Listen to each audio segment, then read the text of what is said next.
Once the downloading is completed, once everything is completed, you would see this. Just double click on the downloading file.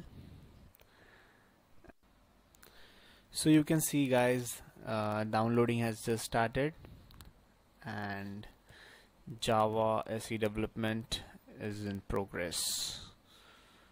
Okay, it would take some time, but not much. It would take about 5 to 10 minutes to install Java on your system.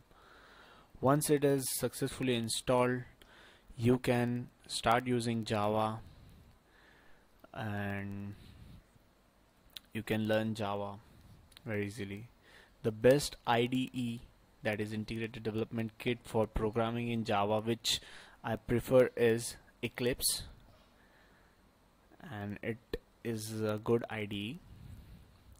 You can also prefer that, but while starting, you can just start with a regular notepad and run your program on CMD, which I will show you in my next video tutorial, how to run a Java program in CMD.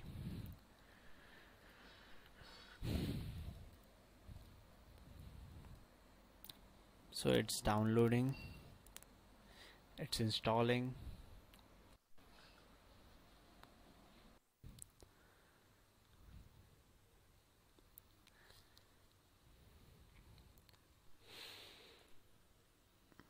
Still it's installing. So I'll just pause the video until the processing is done. So Java is successfully installed. Let's close it. If you want to see, just go to my computer's C drive where it is installed, program files and Java. You can see that Java 8 is installed. Okay, so